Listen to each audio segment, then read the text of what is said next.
Bueno, ahora voy a empezar con la unidad 1, propiamente dicha. Vamos a trabajar algunos conceptos centrales de la unidad 1 que quisiera que les permitan a ustedes poder estudiar, seguir la lectura del módulo que ustedes tienen ahí, el material bibliográfico obligatorio, con cierto orden y con cierta mirada respecto de lo que es más importante. Vamos a hablar de la lógica. La lógica viene de logos, ¿no? Del conocimiento, de la palabra, lo inteligible y por otro lado lo ininteligible. Es decir, en la lógica, ¿qué vemos? En la lógica vemos la correcta argumentación de ideas. ¿Bien? Eso sería lo central. ¿Bien? Es importante que para poder comprender esto de la argumentación, entendamos justamente que la materia prima central con la que trabajamos la argumentación es justamente la palabra. ¿Bien? La palabra es constitutiva de nuestro pensamiento, de nuestro proceso de conocimiento, es la matriz a partir de la cual vamos a construir el conocimiento, vamos a intercambiar el conocimiento, vamos a aprender a vivir, a convivir, a formular críticas, y a poder también conocernos y también cuestionar ciertas falacias, porque a partir de la palabra también se instalan las llamadas falacias, que son justamente argumentos incorrectos que tienen la posibilidad, que tienen la distinción de poder inducirnos a ese error y hacernos creer que son. Para reflexionar, para poder simbolizar esta idea de la importancia que tiene la palabra, yo les he puesto, que lo van a tener también en el aula virtual, una canción de Silvio Rodríguez que se llama Palabras,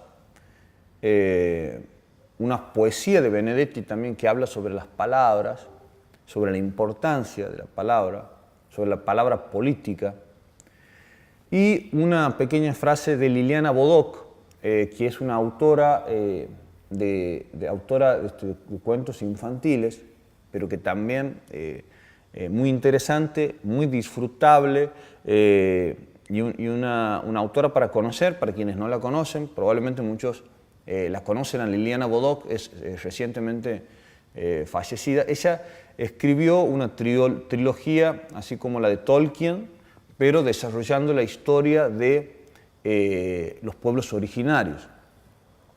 Los pueblos originarios de nuestra América. Bueno, entonces, para desandar esta idea de la importancia del lenguaje, la importancia de la palabra, Liliana Bodoc dice: estamos hechos de huesos como estamos hechos de palabras, porque a menudo pensamos justamente, festejamos las primeras palabras de un niño y también pensamos cuáles serán nuestras últimas palabras, ¿no? Entonces, esa es la importancia del lenguaje, la importancia de la palabra para construir nuestro pensamiento, para transmitir el conocimiento. Cuanto más arropados de palabras estemos, también nuestro pensamiento, nuestro sentir, cobra también otra profundidad, ¿no? Entonces es importante aprender y tener presente la importancia de la palabra. En este caso la vemos desde la lógica, es decir, vamos a ver los principios y las formas del conocimiento, que es lo que estudia la lógica, y que nos va a poder permitir advertir cuál es un argumento correcto y un argumento incorrecto. El objetivo del estudio de la lógica tiene que ver con el pensamiento mismo y con encontrar los métodos para razonar correctamente. ¿Bien? Encontrar los métodos para razonar correctamente. Advertir cuál es la inferencia válida y la definición precisa de los términos empleados en la inferencia. Es decir, si las premisas que yo utilizo constituyen un buen fundamento para llegar a la conclusión. Aquí radica el interrogante central para la argumentación, para interpelarnos, ¿no? Es decir, la duda va a ser, o la pregunta que vamos a hacer desde aquí, desde la lógica, es si realmente los argumentos que se van exponiendo tienen solidez, es decir, son sólidos para arribar a la conclusión que llegamos. ¿Bien? ¿Cómo argumentar correctamente? Ahí tenemos la viñeta que ustedes pueden ver también. Dice, la composición de un argumento pregunta, ¿qué trato de probar? Bien, premisas y conclusiones. ¿Cómo argumentar?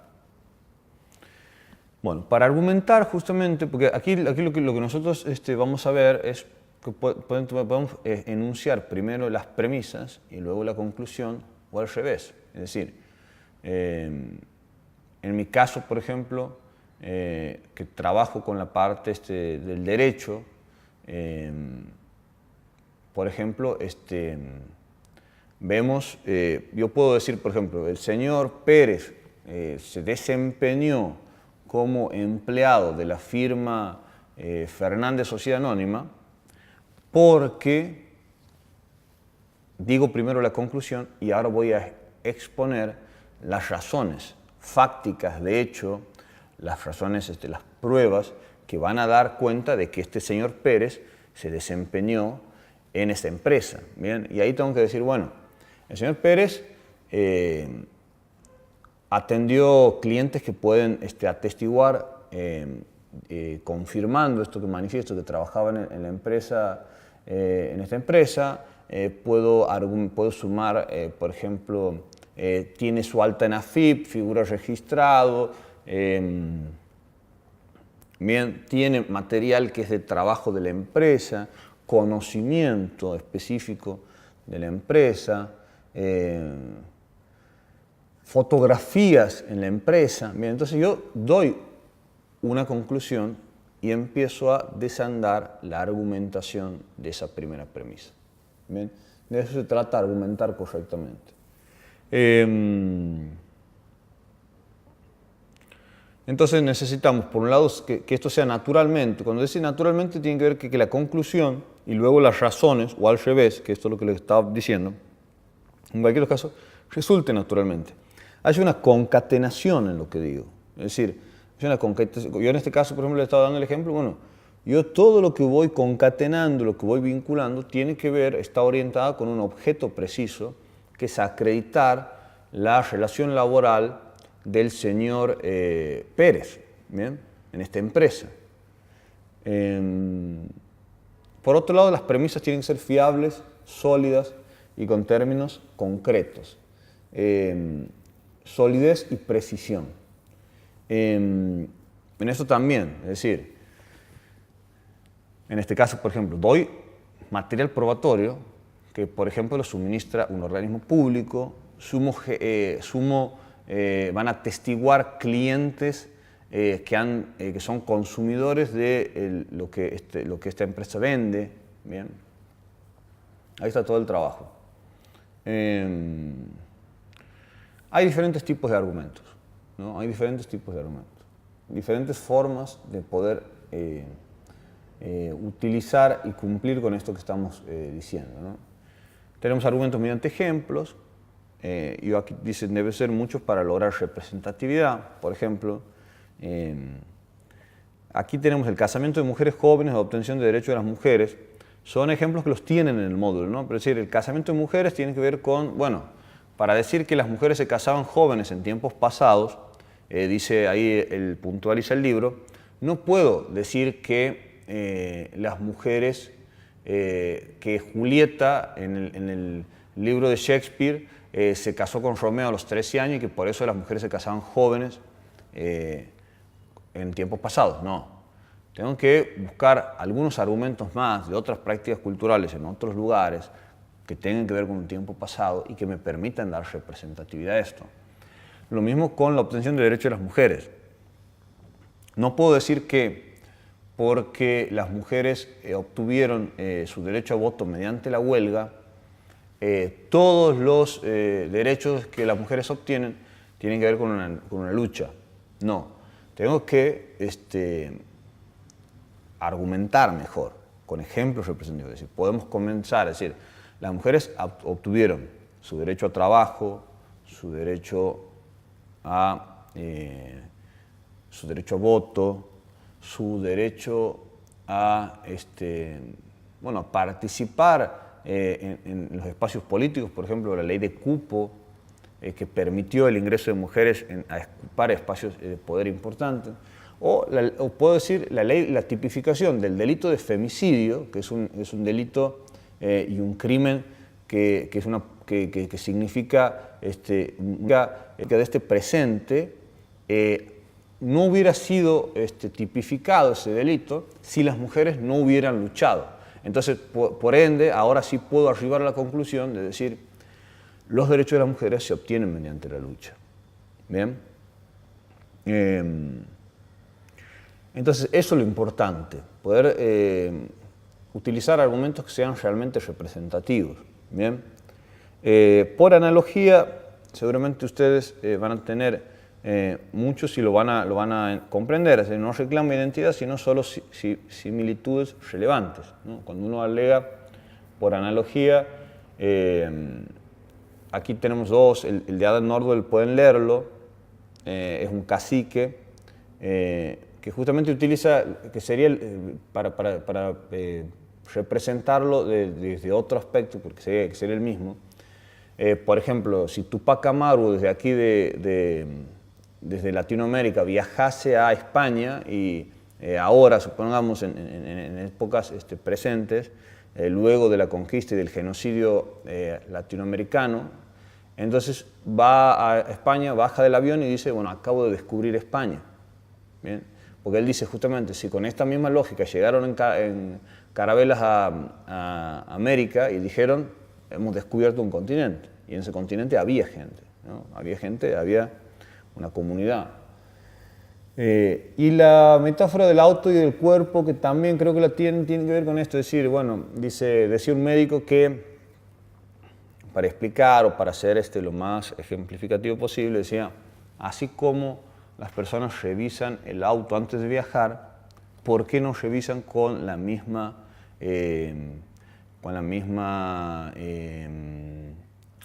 digamos, con el mismo detalle, con el mismo detalle, con la misma precisión, con el mismo tiempo, porque no le dedican a su cuerpo para hacer un chequeo general, por ejemplo? Bueno, ahí utiliza también la analogía. Por causas, advertir si hay varias causas. Ahí, ejemplo, el capital cultural en la familia habilita mayores capacidades para el aprendizaje. Es decir, siempre hay varias causas, ¿no? Es decir, por ejemplo, en este caso, ¿no? Las mayores capacidades de aprendizaje no solamente van a tener que ver con el capital cultural de la familia, no necesariamente. Puede ser algo decisivo, como podemos sumar también el trabajo en la escuela, el funcionamiento de la escuela, las autoridades, los estímulos que tenga extraescolares, el niño, por ejemplo, ¿no? Es decir, no obedece a una sola causa. Siempre los argumentos, cuando nosotros queremos argumentar una idea, tenemos que ver justamente la multiplicidad de causas que atraviesan nuestro argumento y que son necesarias para poder decir, bueno, mira, yo creo esto, ¿bien? O considero que el salario docente es un salario que es bajo, que no es justo, por, bueno, varias cosas, no solo por el trabajo que se desempeña, por la actividad que se desempeña, por el desgaste que implica, ¿me entienden? Entonces, van buscando, bueno, porque además por la inflación, ¿me entienden? Van buscando todas las variables para argumentar.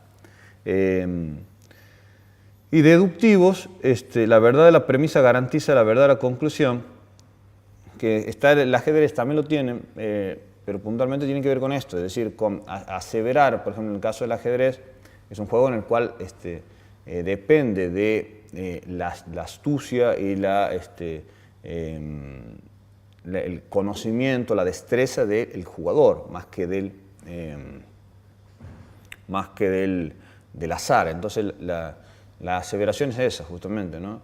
Que los juegos que no son de azar dependen de la estrategia de esos jugadores. Entonces, el ajedrez justamente es un juego que necesita de la destreza y la astucia, no está librado al azar, por ende, bueno, es un juego justamente que tiene que ver con la inteligencia de los propios jugadores. Más que nada eso sería, es decir, la idea es que justamente puedan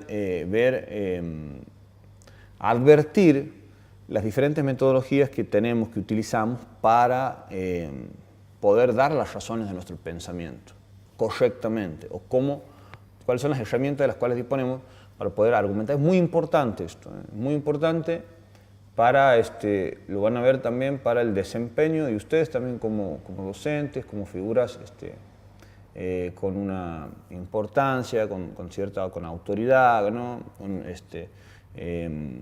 Dentro de la institución, frente a sus estudiantes, frente a las autoridades, o si son autoridades. Y el argumento de autoridad tiene que ver con justamente confiamos en otros para aseverar algo. Aquí yo les voy a citar un ejemplo que tiene que ver con que justamente no todos somos expertos, ni podemos serlo, expertos de todo. No todos conocemos en profundidad todos los temas. Por ende, es importante que podamos tener la capacidad de decir, bueno, sobre este tema que voy a opinar ahora, hay un experto que ha estudiado el tema, que ha trabajado, que tiene la autoridad para decirme respecto de esta problemática cuestiones que yo, por no ser experto, por no conocerlas en profundidad, no puedo tomar posturas, digamos, ¿no? Es decir, posturas, digamos, con un cierto nivel de profundidad. Es decir, la importancia de eso. Es decir, yo, por ejemplo, en el caso de seguridad, por ejemplo, en el caso de seguridad, el doctor Eugenio Zaffaroni es una preeminencia que puede, porque tiene el conocimiento, tiene la experticia para opinar sobre eso. ¿Bien? Más allá de lo que a mí me pueda parecer, más allá de lo que a mí me puede parecer que hay que hacer, por ejemplo, para el tema de la seguridad. ¿Bien? Con esto tiene que ver. Y ahora vamos a la falacia, ¿no? La falacia es justamente el argumento erróneo, ¿no? El argumento erróneo, el argumento incorrecto, pero que nos induce al error, es decir, nos persuade, nos induce a creer que lo que nos están diciendo es verdad. Y ahí está la importancia de poder develar, de poder advertir, de poder señalar la falacia, ¿no?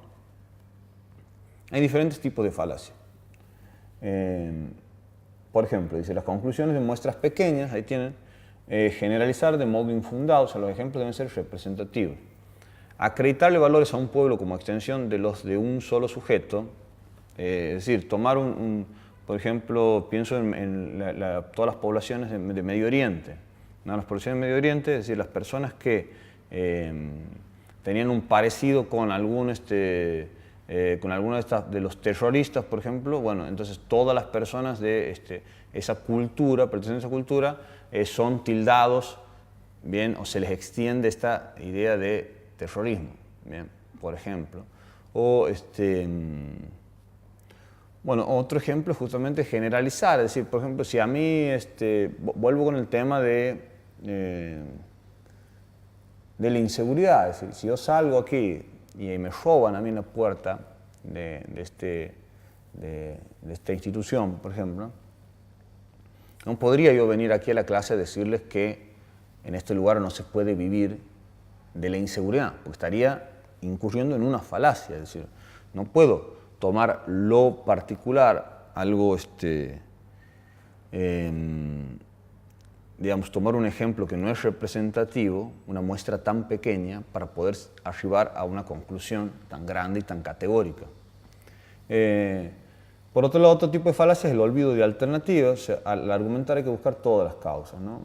El compromiso de los padres como garantía contra la deserción escolar es el ejemplo. Es decir, no podemos olvidar que hay un montón de variables que tienen que ver con la deserción escolar. Muchas veces ni siquiera, bueno, por un lado los padres, por otro lado puede ser los contextos de vulneración social, de contexto de vulneración de derechos, o puede ser también bueno, la pobreza, situaciones de exclusión social, puede ser la institución misma, la institución educativa, la escuela, puede no estar cumpliendo con sus principios y objetivos, pueden ser los docentes, pueden ser las autoridades. Bien, es decir, no podemos olvidar alternativas. Generalmente las falacias construyen una sola alternativa y pretenden instalarse a partir de eso. Bueno, tiene los tipos de falacias, de atinencia, ¿no? Ahí pueden ir viendo que tienen que ver con justamente cómo se instala la falacia, ¿no? Apelación a la fuerza, por ejemplo, el derecho a la fuerza. Por la fuerza impongo mi criterio, porque tengo una posibilidad, una prerrogativa que me permite imponerme sobre el otro. Ofensivo, que tiene que ver con descalificar al otro, es decir, agredirlo al otro, frente al no poder contraponer los argumentos. Voy a utilizar esto de embarrar la cancha, lo que se dice, ¿no? Vulgarmente, tiene que ver con descalifico, insulto al otro, lo tildo de conductas disvaliosas, en fin. La ignorancia, que es un argumento válido sobre la base de que no ha demostrado su falsedad, es decir, está sostenido sobre algo, sobre un argumento que necesita demostrar su falsedad. Piedad, por ejemplo, apelar a la piedad tiene que ver con eso, es decir, con buscar una empatía, pero distorsionada, es decir, ¿no? Respecto de lo que yo estoy viviendo, por ejemplo, para poder convencerlos a ustedes de mi idea, ¿no? La demagogia, despertando pasiones propagandísticas. Bueno, lo conocemos a esto, ¿no? De la demagogia, la importancia en estos tiempos que se habla tanto de cómo se construye mediante la propaganda ideas, cómo se sostienen verdades, se imponen verdades mediante la propaganda, por ejemplo, y la realidad sabemos que es otra, ¿no? Es decir, la realidad no condice en absoluto con lo que la propaganda nos dice. Bueno, y después tenemos autoridad, trasladar una autoridad en un campo a una materia diferente, es decir, esto de, como sabe esto, puede hablar de lo otro, que tiene que ver un poco con lo que hablamos al principio de la experticia, el conocimiento que les decía, en cuanto a la argumentación, ¿no? El argumento de autoridad. Y bueno, de ambigüedad, ¿no? Es decir, tiene que ver con el equívoco, con un error en la anfibología te dice con un error en la estructura gramatical, en el desarrollo, y el énfasis, el argumento sesgado, ¿no? Y puesto a partir del énfasis de justamente hacer hincapié, o sea, la manera en que transmito y comunico la idea, ¿no? Eso. Bueno, y por último, que también les decía que está dentro de esta unidad, son los usos del lenguaje. Aquí recapitulo la idea de palabras de Silvio Rodríguez, y también les digo lo de Galeano, quien llama, porque tiene que ver con rescatar, a darse cuenta, digamos, de todas las funciones tan importantes, de cómo construye realidades la palabra, ¿no? Con eso tiene que ver, porque creo que son los tres, los conceptos más importantes tienen que ver con eso, es decir, la palabra, ¿no? La argumentación, la lógica, el estudio de la argumentación y la falacia, ¿no? Es decir, son las tres cuestiones centrales. Las tres cuestiones centrales de esta unidad, entonces va a ser la lógica, la falacia y la palabra en general, ¿no? La palabra como les digo, herramienta de comunicación, herramienta de reflexión, herramienta de pensamiento para convivir, para poder pensarnos, conocernos, criticar, reflexionar y también para develar falacias o para conocer de qué se trata una falacia, ¿no? El lenguaje cumple tres fines. Esto también es una delimitación o una clasificación que se hace a los fines de que podamos advertir todas esas funciones que cumple la palabra. Y justamente, bueno, la palabra informativa, describe el mundo, expresiva, comunica sentimientos, exclamaciones. Aquí, por ejemplo, a partir de esto que yo les decía, de Silvio Rodríguez o de Galeano, podemos ver cómo se comunican y se exclaman sentimientos mediante la palabra. Y el directivo tiene que ver con la orden, ¿no? Con lo imperativo, con lo indicativo, ¿no? Pero estas múltiples funciones del discurso son combinaciones, ¿no? Es decir, generalmente el uso de la palabra tiene que ver con digamos, una mezcla, ¿no? Es decir, confluyen todos estos usos, ¿no? Hablar es negociar, y negociar las negociaciones tienen que ser por intereses, digamos, teniendo en cuenta, por eso es tan importante la palabra. Uno muchas veces no se da cuenta cuánto poder, cuánta posibilidad de persuasión tienen quienes manejan, digamos, las palabras, el lenguaje, con fluidez y también con conocimiento, ¿no? Con un gran conocimiento. Bueno, esta es la unidad 1.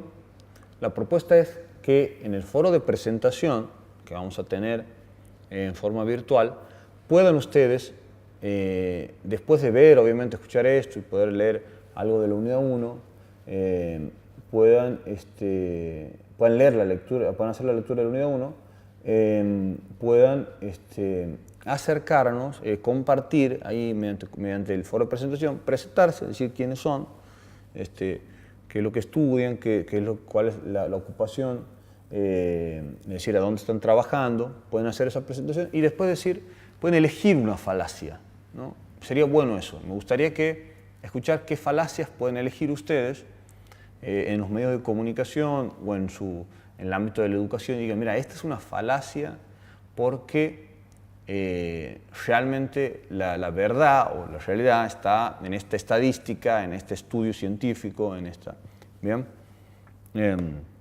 Les comparto una, que creo que es una que por ahí se ha tenido mucha repercusión negativa y puede servir para ejemplificar en qué consistiría el trabajo. Yo, por ejemplo, puedo elegir la falacia de que las mujeres que eran beneficiarias de la asignación universal por hijo eran mujeres que se embarazaban para tener la asignación universal por hijo. Bueno, esa es una gran falacia, ¿bien? ¿Por qué?